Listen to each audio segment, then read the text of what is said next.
Okay, I'm ready to stream. I've been ready because I was trying to do something but didn't work. I'm just watching a video on YouTube. Seems kind of sus. I'm streaming and then I'm watching a different YouTube video. It's very interesting. It's called, hold on, let me fix everything here. It's, rap songs that went viral in 2019. It's really thrown me back, you know? I've watched this person's videos before. I've probably seen this one too. Just, heck, talk about a throwback.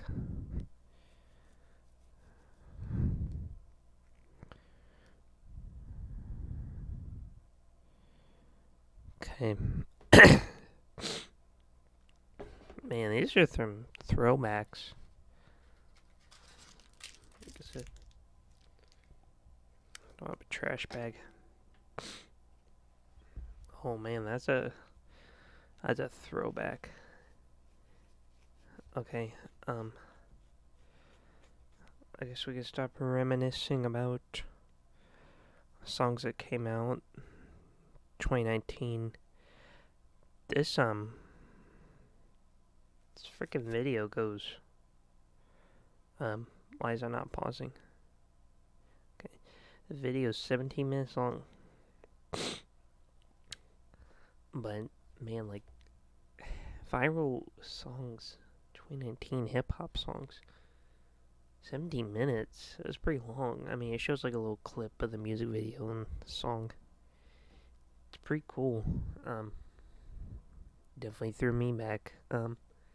Anyway, let's get stream started. Gotta hang my headphones up. I'm sorry if I sniff a lot, cause freaking allergies. Ugh. And then the freaking weather changed. It's like 30 today, and then it's gonna be like 60 tomorrow. I love it. Snowing on my way home. Okay, I'm ready.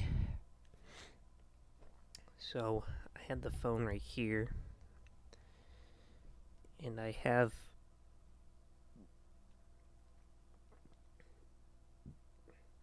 indigestion first of all, but, this is my iPhone 6S. Probably can't see, but in the corner there it says visible, and so I do have service reactivated on it. I activated it this morning, and I'm thinking I'm going to keep visible as, I mean, I still would like to keep at&t prepaid as my secondary SIM, but I'm going to debate. Because I'm thinking visible might be a better option. And if you're wondering, we can do speed tests, and I will show you what priority and deprioritized data looks like. So to be fair, I'll take my iPhone 12 Pro Max off of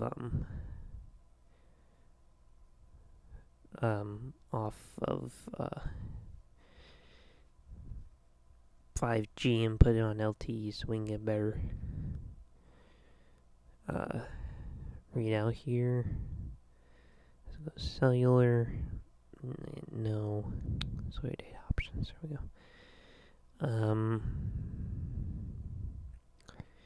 I'll go switch over to LTE. Alright, so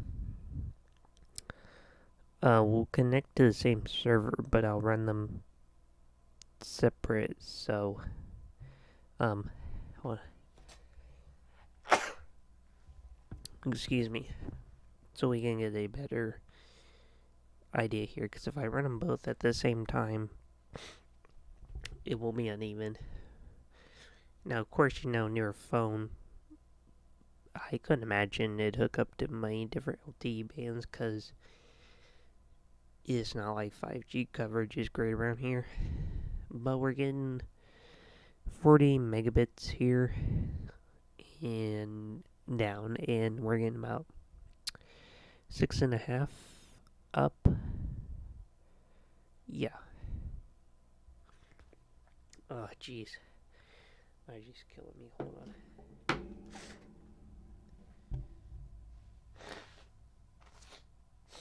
Oh. And have mercy. Okay, so anyway. We got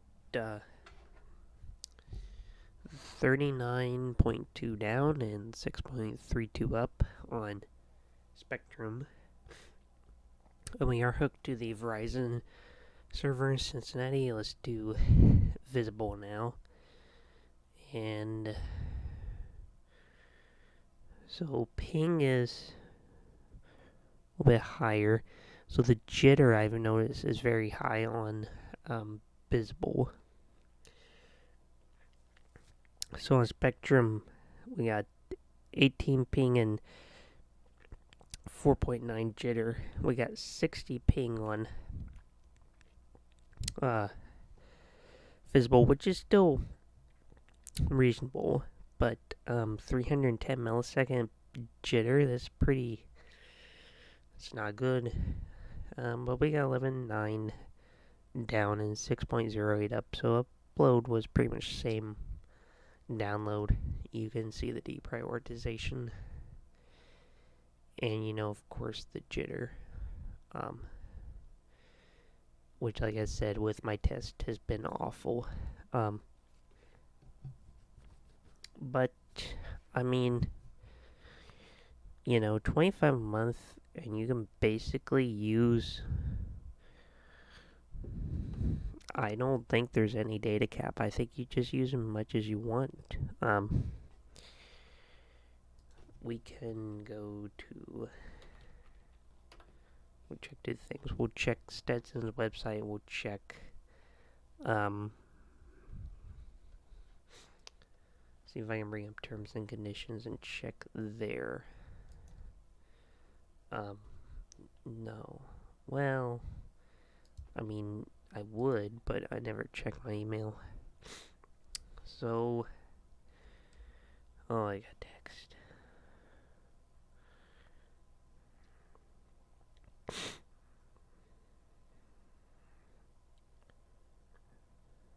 Oh, okay. So, let's see.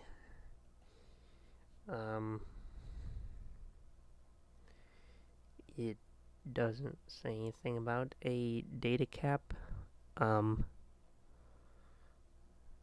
So let's go to, see if I can find anything that says, is there a data cap? Let's see, where would I need to go to?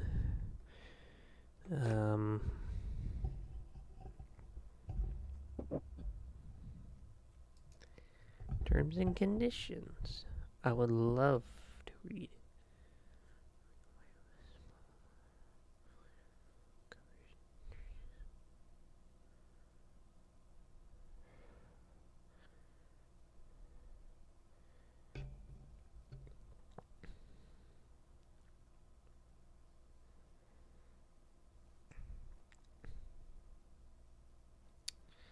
I guess there is, because how, like, when you get home internet, there's like a cap of how much internet you're allowed to use. I was seeing if there was that, but come think of it, I've never heard of any wireless carrier having it, so.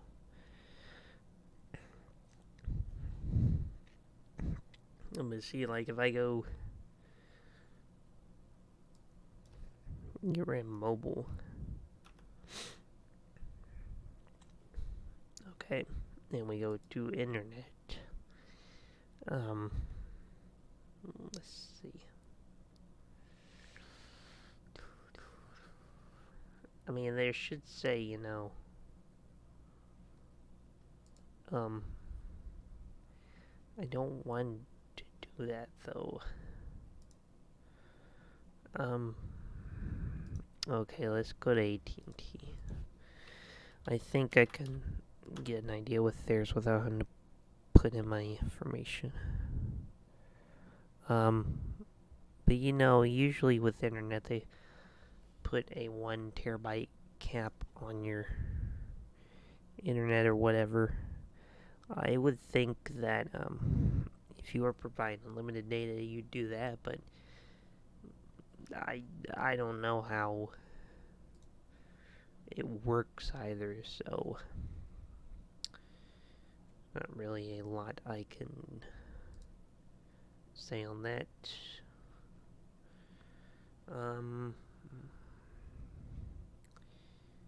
No, they got, yeah, like here, look. These internet plans, which is not really good price. Some people think it is. Okay, look. at&t Fiber, okay, look.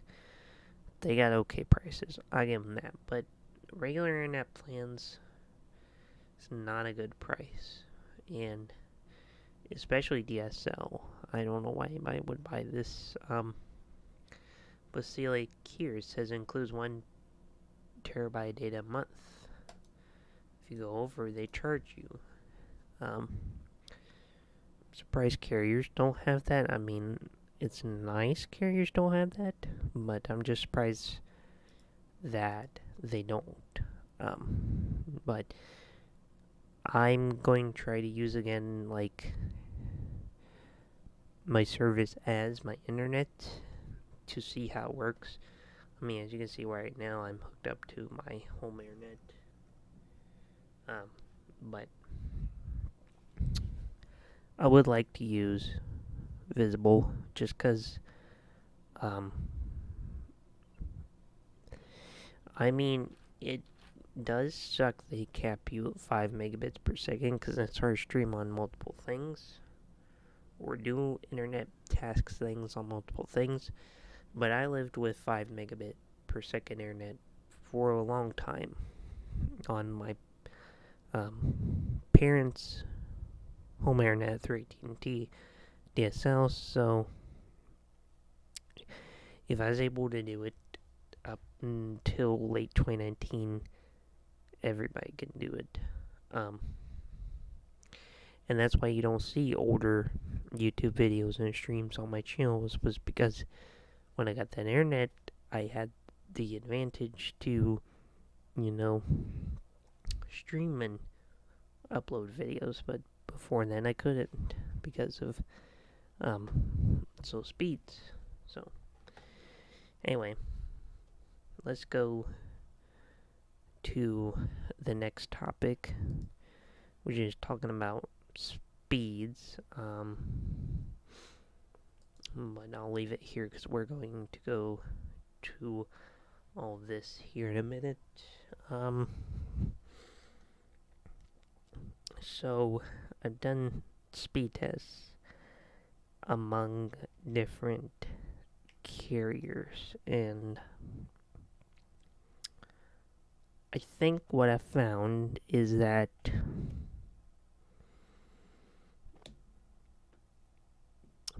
Verizon postpaid, which would also qualify as Spectrum Mobile, is, I would say, as fast, if not faster in most cases, than at&t prepaid. And then it would go, I would say, Verizon,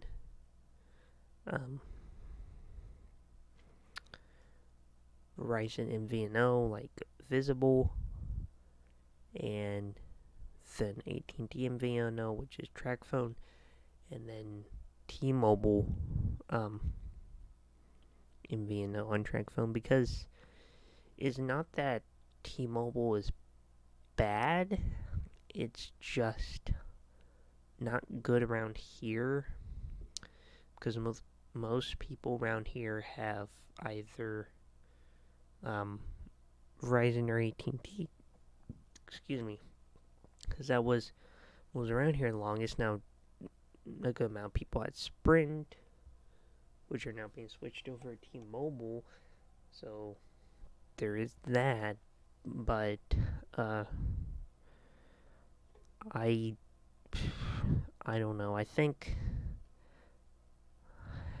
I mean, AT&T is pretty good overall. I mean, because Verizon speeds are really only good if I'm on LTE, and there is no 5G AT&T coverage around here. But I've heard it's as good as their 4G, so I think I would probably give the top winner to AT&T, then Verizon postpaid, and then basically everything else after those two. With basically T-Mobile was last. Now don't get me wrong, I had Metro by T-Mobile, and sometimes speeds were good, but it's just sometimes, it wasn't consistently. It was like every, like, I don't run speed tests all day and every day, but I'd say like every third speed test, it was pretty, good on speeds. But here's what I was thinking more about talking on. Because I'm still waiting on my stimulus. When I get it, I'd like to buy maybe one nicer phone and get other ones later, or get a bunch of other phones that I'm missing. But see, here's the thing. I would like to have a nicer Samsung phone. So I got a the S8 Plus, the S9 Plus. They're both cracked, but they work. My cat wants in. Hold on.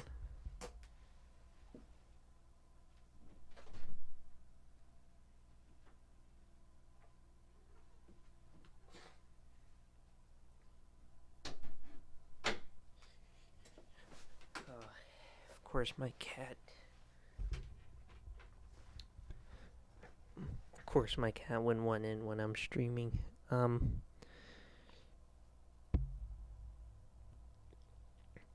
Excuse me. So here's what I was thinking. I thought it would be cool to get the Samsung Galaxy Fold. Now I'm going to justify this because I always thought it would be nice to have that phone that you could have. One moment it's a phone, the other moment is tablet, right? But I'm not going to get the Fold 2 because it's too expensive, and used, it's way too much. And even kind of the original Fold, but then there's the Z Flip, okay? So if you don't know how each phones work, I will tell you. The Galaxy Fold would be like two of these phones together. So it's one very thick phone that opens into like a 4:3 aspect ratio tablet. You follow me? The Z Flip is like a very tall smartphone that folds in half and has a little screen on the top portion of it so you can check notifications. Now here's the thing. Reliability on the Z Flip seems to be very different from the Galaxy Fold, okay? So in prices, they are kind of similar. but I'm going to show you two problems, one that are common on each of these devices. Okay. I'm going to need to get, I think it was, no, it wasn't that one. Maybe, no, it was this one. Okay. Alright. So here is the Z Flip. Okay. I'm going to zoom in on this image. You can see this one is not so bad. It does have lines here. Okay, so this is where the fold part is. You can kind of see the hinge right there on the very right of the screen. You see how it's got those two lines and those black spots. Very common on the Z Flip. Now on the Fold, what you see a lot is this, okay?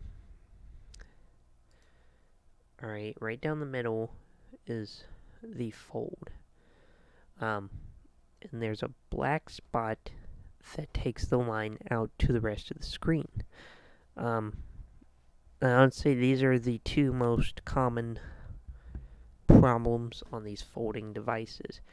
The Z Flip, on the other hand, has a bigger problem, which is the crease. Because this is probably the most common thing. Come on, why is the rollover not working? This is probably the most common issue I've seen with the Z Flip is the it basically is a like glass plastic hybrid that hold on. I need to tighten the thing on my mic. Okay. It basically cracks right there in that fold. And here's that secondary display I was talking about with when it's folded. But there's no real novelty to this except it would fit in like a shirt pocket. That's the only real novelty I see with this phone. Plus, it's got a very tall screen, which is a 22 to 9 aspect ratio, I think. Don't quote me on that, but I think so. Whatever is close to what they shoot movies in. So you basically get like no black bars on the side. But the only thing I see this phone being as is a really tall display that I would just never fold, so it wouldn't have these problems with the crease and the black dot's kind of hard because I think that's probably from the pressure on the display. But I don't know. It's just the fold kind of makes a more viable sense to me, even though it's really expensive and pretty much every one listed here has a problem. Plus, here's my problem with the original Fold 2, okay? I'm like already at $600, and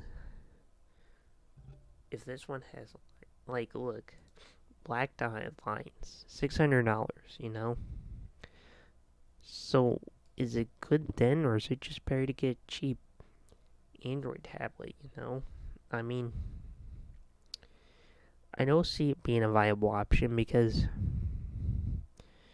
Samsung phones are just known to depreciate fast, and it hasn't depreciated as fast as some other phones that I've seen from Samsung, but I mean, still, I don't see how this is acceptable. And here's problems I have with the first Fold. Notch and small screen on the front. And if I go here and I go Fold, I seen it. Fold 2, you can see it's not a ton more for a decent working one, and it basically fixes two of the biggest issues I have with the original Fold, okay? Gone is that notch, right? And on the front, basically takes up the screen basically takes up the whole front instead of those absolutely atrocious thick borders on the first one. I mean, don't get me wrong, it's cool, but is it viable? No.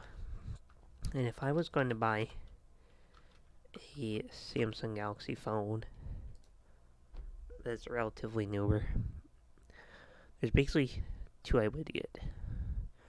The S10 5G and the S20 Ultra. Because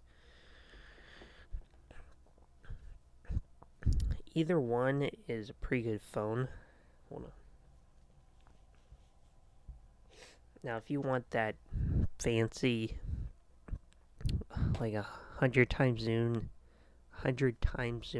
zoom or whatever was on the S20 Ultra. I'm sorry, I just cannot talk. I guess go for that.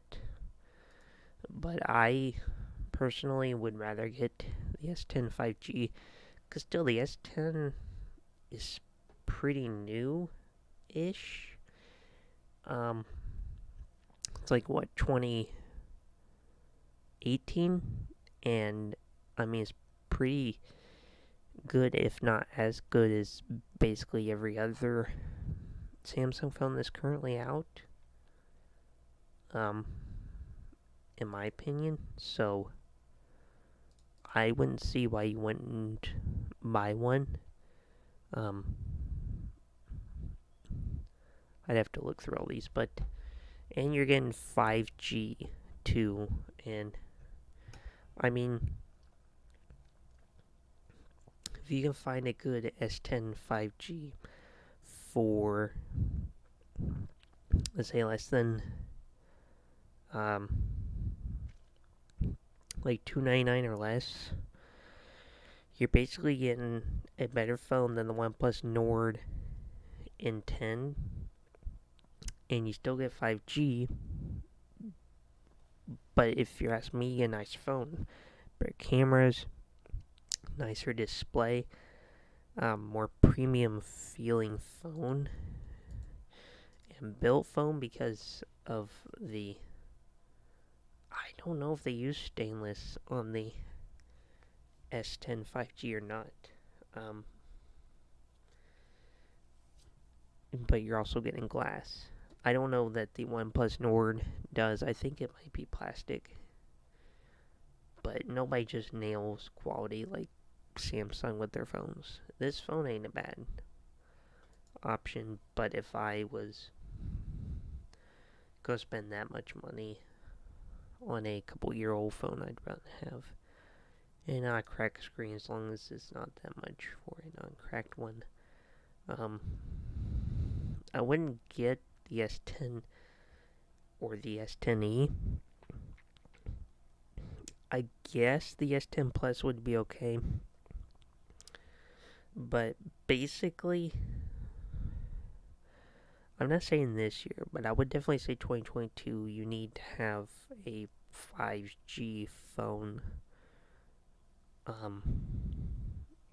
Because it's a fair rollout now, but I think this year will probably be when there's more rolled out, if that makes sense.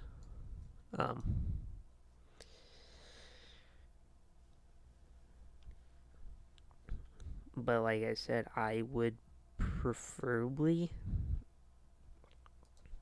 if it's not that much more, go with the Samsung Galaxy S20 Ultra, which we can look. And, you know, there's also better websites to look at, and you can find better deals on, like, Macari and sometimes Swappa, but it's figured I buy usually off eBay. Excuse me. Now I check all the places, but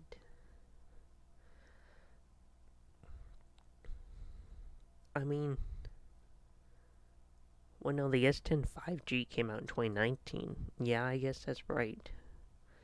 So the S10 came out in 2019. Okay. Alright. So 2019 phone. Well, it's still kind of 2 years old. Not the S10 5G. That came out later in the year. But, I mean, the S20 Ultra came out last year. And if you know how Samsung is with their updates, it's probably better to just get the newer phone. If you can find it for the right price. Now, usually when I look at phones, I look at basically everything but new. Um, and sometimes they put for parts when it's just like cracked screen stuff. Um,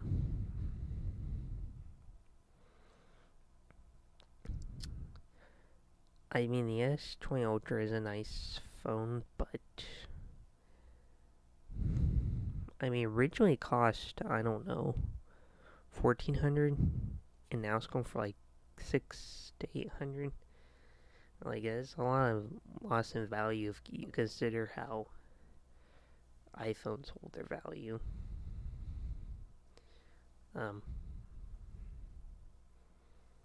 Basically a lot under 700. I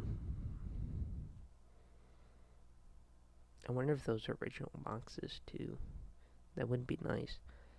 But basically, the S10 5G is this phone just with not as great cameras and probably some change in the screen technology might be a little bit sharper, but I really do think the S10 5G is a good phone. Came out late 2019, so it's really not that old, maybe a year and a half now, and I could definitely see it lasting a few more years. Heck, I still think the S8 and S8 Plus is a good option this year, but I'm somebody who can make phones last and use older phones. I don't have to have the newest phone. Plus, I just don't have the money for the newest phones either, too. But anyway, I suppose that's it for streaming today. Because I'm tired, even though it's 10:30. And I usually don't stream on Thursday, but I have tomorrow off. Because for some reason we get Good Friday off work. But thank you for watching, and I'll see you guys maybe in stream tomorrow, maybe Saturday. We'll see. Or maybe neither.